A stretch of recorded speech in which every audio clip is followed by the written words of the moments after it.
I still remember the moment the family reunion stopped feeling like a celebration and started feeling like a line drawn in the sand.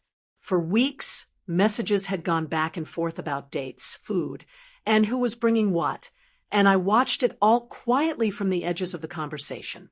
Family gatherings had never been easy for me, but I always believed that showing up mattered, especially for my children.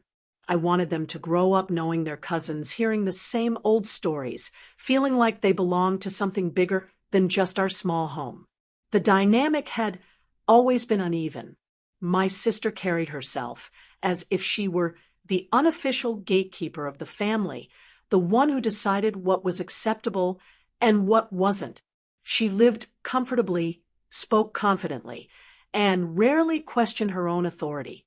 I, on the other hand, had learned to survive without asking for permission.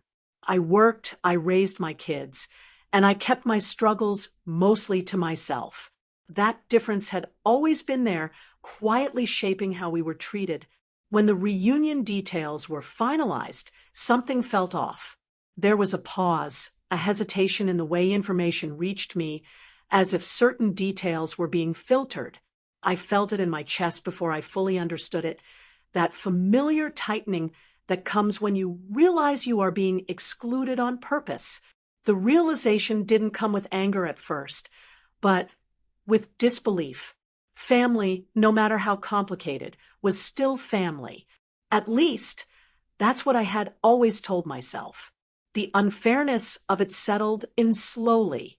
It wasn't just about an event or a weekend together. It was about my children being silently labeled as less important, less welcome, less worthy of space. I watched them play that evening, laughing freely, unaware of the quiet decision that had been made about them without them ever being considered. In that moment, something shifted inside me. I didn't react outwardly. I didn't rush to defend myself or explain my situation the way I had so many times before. Instead, I absorbed the hurt and let it harden into clarity. I realized that this wasn't a misunderstanding or a careless oversight. It was a choice. And for the first time, I understood that staying silent would only teach my children the wrong lesson. I wasn't ready to act yet, but I knew one thing with certainty. I would not forget this, and I would not let it define us. In the days that followed, I paid closer attention than I ever had before.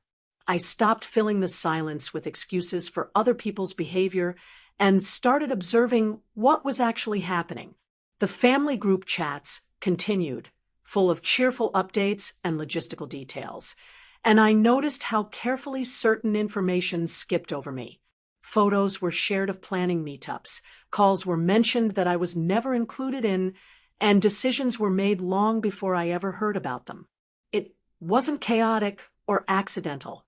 It was organized exclusion, wrapped neatly in politeness. As the reunion date crept closer, the pattern became impossible to ignore. Relatives I hadn't spoken to in months suddenly assumed I wouldn't be attending. They spoke about accommodations as if my family didn't exist, and no one corrected them. I realized that my sister's influence ran deeper than I had wanted to believe.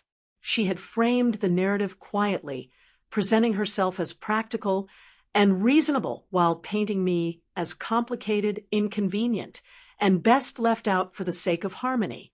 The truth unfolded in fragments. I learned that space wasn't actually limited. I learned that other children were added last minute without issue. I learned that concerns had been raised about my kids being too loud, too energetic, too much. None of it was said to my face, but all of it reached me eventually, carried by half mentions and awkward pauses. Each piece of information landed heavily, not because it was shocking, but because it confirmed something I had tried to deny for years. Through it all, I stayed quiet. I continued with my routine, taking my kids to school, helping with homework, tucking them in at night. But inside, the pressure was building. I thought about all the times I had minimized myself to keep the peace, all the moments I had swallowed my pride so family gatherings wouldn't become uncomfortable. I saw now how that silence had been interpreted as permission. Permission to decide for me.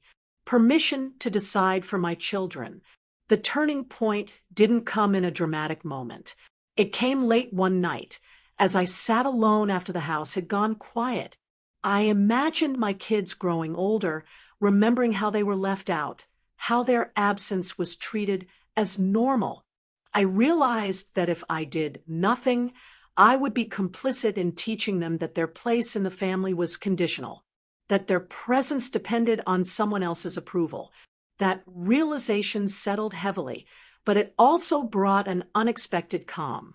I began preparing, not with anger, but with intention. I gathered what I needed, revisited old messages, and reminded myself of the facts rather than the feelings. I thought about boundaries I had never enforced and respect I had never demanded.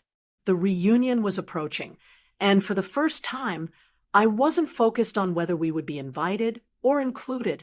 I was focused on what I was willing to accept going forward. By the time the final plans were announced, I felt ready, not to argue, not to beg, and not to explain myself yet again.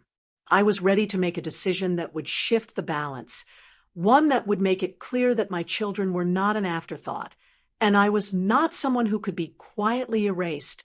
The moment to act was coming, and this time I wouldn't hesitate.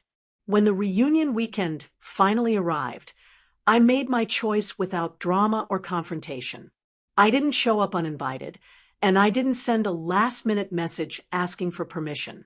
Instead, I removed myself and my children from the narrative my sister had written for us. I declined quietly, but firmly, and made it clear to the few relatives who reached out that this wasn't about scheduling or convenience. It was about respect.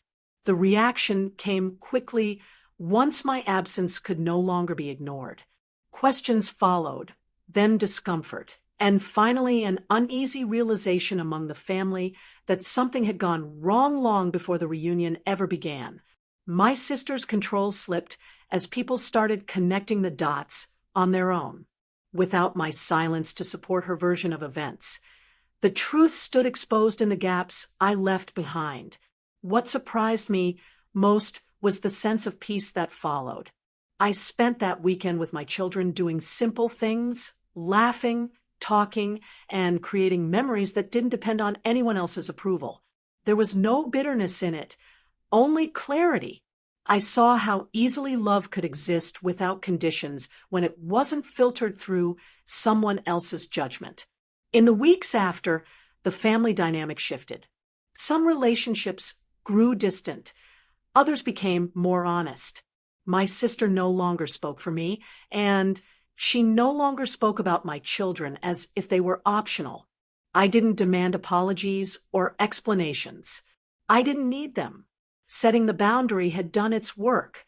I learned that day that being family doesn't mean accepting quiet cruelty or teaching your children to endure exclusion in the name of peace. It means knowing when to step back and protect what matters most. I never forgot what was said about my kids, but I also never allowed it to define them. In choosing calm over compliance, I finally gave my children something far more important than an invitation. I gave them certainty,